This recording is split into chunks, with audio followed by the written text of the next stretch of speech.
Hey everyone, welcome back to Smita Annigiri vlog channel. ಮಧ್ಯಾಹ್ನ 3 ಗಂಟೆ ಆಗಿದೆ. ಮಗಳನ್ನ ಕರೆಯೋಕ್ಕೆ ಹೋಗ್ತಾ ಇದ್ದೀನಿ. ಬೆಳಗ್ಗೆಯಿಂದ ಇವತ್ತು ಸ್ವಲ್ಪ ಜಾಸ್ತಿ ಟೈಮ್ ಸಿಕ್ಕಿರೋದ್ರಿಂದ ಒಂದಷ್ಟು ಯೋಗ ಚಾಲೆಂಜಸ್ ನಾನು ಮಾಡಿದ್ದು ಇವತ್ತು.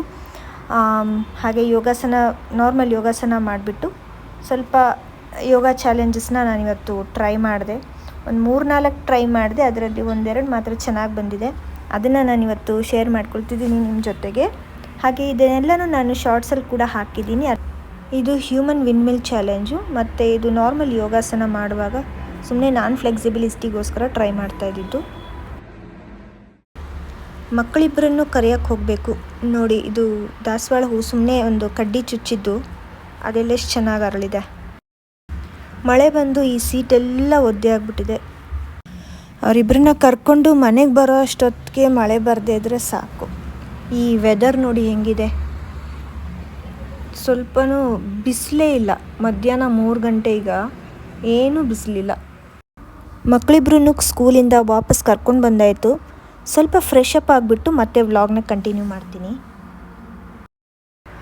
ನೋಡಿ, ಹೊರಗಡೆ ನವಿಲುಗಳು ಬಂದಿದೆ, ತೋರಿಸ್ತೀನಿ ನಿಮಗೆಲ್ಲ. ತೋರಿಸೋಣ ಅಂತಲೇ 2nd ಫ್ಲೋರಲ್ಲಿ ಬಂದುಬಿಟ್ಟು ತೋರಿಸ್ತಾ ಇದ್ದೀನಿ. ನೋಡಿ, ಎಷ್ಟೊಂದಿದ್ದಾವೆ ನೋಡಿ, 4-5 ನವಿಲುಗಳಿದ್ದಾವೆ. ಕಾಣಿಸ್ತಾ ಇದೆಯಾ ನಿಮಗೆ? ಕಾಣಿಸಿದ್ರೆ ಕಮೆಂಟಲ್ಲಿ ಹಾಕಿ ಕಾಣಿಸ್ತಾ ಇದೆ ಅಂತ. ನೋಡಿದ್ರಾ? ಇನ್ನೂ ಝೂಮ್ ಈ ಮೊಬೈಲಲ್ಲಿ ಆಗೋದಿಲ್ಲ. ಇದು ನಮ್ಮ ಲೇಔಟಲ್ಲಿರೋ ನಾಯಿ. ಇದ್ರ ಹೆಸರು ಮಲ್ಲಿ ಅಂತ. ನೋಡಿ ಹೆಂಗೆ ನೋಡ್ತಾ ಇದೆ, ನಾನೇನೋ ಕರಿತಾ ಇದ್ದೀನಿ ಅನಿಸ್ತಾ ಇದೆ ಅದಕ್ಕೆ. ಬಾ ಬಾ ಬಾ, ಎಲ್ಲಿ ಬರ್ತೆ?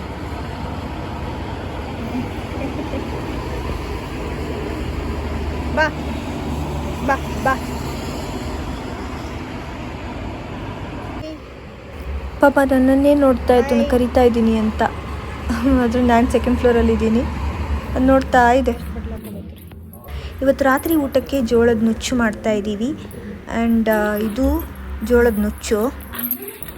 ಇದು ಜೋಳನ ಒಡಿಸ್ಬಿಟ್ಟು ನುಚ್ಚು ಮಾಡಿರ್ತಾರೆ. ನಮ್ಮ ಅತ್ತೆ ಊರಿಂದನೇ ತೊಗೊಂಡು ಬಂದಿದ್ರು ಬರೋವಾಗ. ಸೊ ಇವತ್ತು ಅದನ್ನೇ ಮಾಡೋಣ ಅಂತ ಡಿಸೈಡ್ ಮಾಡಿ.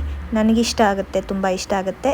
ಆ್ಯಸ್ ಯೂಶ್ವಲ್ ಟ್ರೆಡಿಷ್ನಲ್ ರೆಸಿಪೀಸ್ ಅಂದರೆ ಸಾಂಪ್ರದಾಯಿಕ ಅಡುಗೆಗಳು ಏನೆಲ್ಲ ಇದೆ ಅದನ್ನೇ ನನಗೆ ತುಂಬ ಇಷ್ಟ ಆಗುತ್ತೆ. 2 ಬಟ್ಲು ನಾವು ಇಲ್ಲಿ ನುಚ್ಚನ್ನ ಹಾಕ್ಕೊತಾ ಇದ್ದೀವಿ. 2 ಬಟ್ಲು ಮೇಲೆ ಸ್ವಲ್ಪ ಜಾಸ್ತಿ. ಸೊ ಅದಕ್ಕೆ ನೀರು ಹಾಕಿ ಒಂದಷ್ಟು ಹೊತ್ತು ನೆನೆಸಿಟ್ಟಿರ್ತಾರೆ. ಅಟ್ಲೀಸ್ಟ್ 1 ಅವರ್ 2 ಅವರು ಇದನ್ನು ನೆನೆಸಿಟ್ಕೋಬೇಕು. ಆಮೇಲೆ ಅದಾದಮೇಲೆ ನೀರು ಹಾಕಿ ಸ್ವಲ್ಪ ಉಪ್ಪು ಹಾಕಿ ಇದನ್ನು ನಾವು ಉಪ್ಪಿಟ್ಟನ್ನು ಹೆಂಗೆ ತಿರುಗಿಸಿ ಉಪ್ಪಿಟ್ಟು ಥರ ಮಾಡ್ತೀವಲ್ಲ ಅದೇ ಥರ ಇದನ್ನು ಮಾಡ್ಕೋಬೇಕು. ನೋಡಿ, ಇದು ಉಪ್ಪು ಹಾಕ್ಕೊಳ್ತಾ ಇದ್ದಾರೆ ಇವಾಗ. ಸೊ ಈಗ ಕುದಿ ಬರೋವರೆಗೂ ಇದನ್ನು ಮಿಕ್ಸ್ ಮಾಡ್ತಾ ಇರಬೇಕು. ಟೈಮ್ ಲ್ಯಾಬ್ಸಲ್ಲಿ ನಿಮ್ಗೆ ತೋರಿಸ್ತಾ ಇದ್ದೀನಿ, ಯಾಕೆಂದರೆ ತುಂಬ ಟೈಮ್ ಆಗುತ್ತೆ. ನನಗೆ ಕ್ಲಾಸಿಗೆ ಟೈಮ್ ಆಗ್ತಾ ಇದೆ ಅಂತ ನಾನು ಈ ವಿಡಿಯೋ ಮಾಡೋಕ್ಕೆ ನನ್ನ ಹಸ್ಬೆಂಡಿಗೆ ಹೇಳಿಬಿಟ್ಟಿದ್ದೆ. ಸೊ ಅವರೇ ಈ ವಿಡಿಯೋ ಮಾಡಿದ್ದಾರೆ.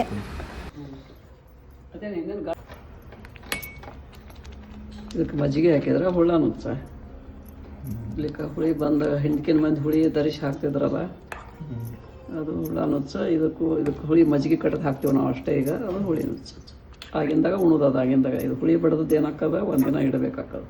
ಸಂಜೆನಾಗ ಹುಳಿ ಹಚ್ಚಿ ಇಡೋದು, ಮುಂಜೆ ಎದ್ದು ಕೂಡ ಕುದಿಸೋದು. ಆಯ್ತು, ಪ್ಲೇಟ್ ಮುಚ್ಚೋದು ಬೇಡ.